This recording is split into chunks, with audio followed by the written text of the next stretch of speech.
But there is a story that has been somewhat buried, forgotten about, that I think turns the perception of two-tier policing and two-tier justice into a reality.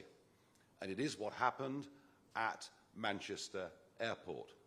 And I want, please, just to show you the footage of what actually occurred as a reminder. Because what happened here was a really, really violent exchange.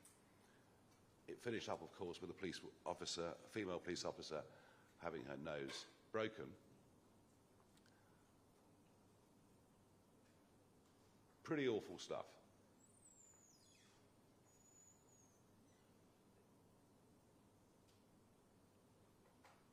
And yet, the only footage you saw was what happened subsequently when the police officers did manage to get control of the situation. There was huge criticism that a police officer had used his feet. But these are armed police officers, and the rules of engagement are very, very simple. If you're carrying a gun, you do not engage an assailant or somebody potentially dangerous with the other hand for fear of losing control of the gun. All of that was lost. But what's happened in the intervening period? Well, nothing is the answer, and we think we know the answer. We think we know the reasons why this happened, and I'm going to hand over to Richard Tice, who's going to go through this in more detail. So you saw the footage there of that shocking assault on police officers way back on the 23rd of July, some 11 weeks ago. 11 weeks later, the assailants have still not been charged. Just think about that. I mean, we've got the video evidence. What more evidence can there be? And yet we've seen. So what's really going on here? That's the question we have to ask. We have a genuine concern that actually the CPS are withholding charging these assailants until the IOPC have concluded their investigation. And if the IOPC find any fault in the conduct of the officers, then that will give the CPS reason not to charge the assailants. Just think about that. Just think about the effect that might have on the morale of serving police officers up and down the country. It's not acceptable to us at Reform UK, but much more importantly, it's not acceptable to tens of millions of decent, law-abiding British citizens.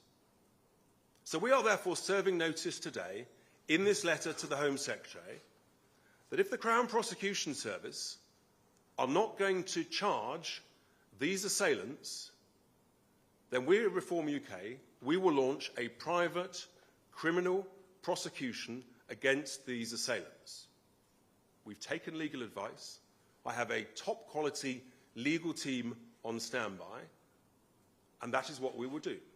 And we will crowdfund it, and I'm very confident that we will raise considerable sums in order to carry out such a prosecution, and in order to provide the confidence that our serving police officers up and down the country want in their duty. It is completely unacceptable for the CPS not to charge these people. This situation is untenable. It's 11 weeks on. We're left with a situation where we genuinely ask the question, has a degree of misconduct or misfeasance gone on by senior officials at the IOPC, at the Greater Manchester Police, and by the CPS? This is not a good place for law and order to be in the United Kingdom. It is a very bad thing if tens of millions of British people think that we have two-tier policing and two-tier justice. That is the contents of this letter to the Home Secretary.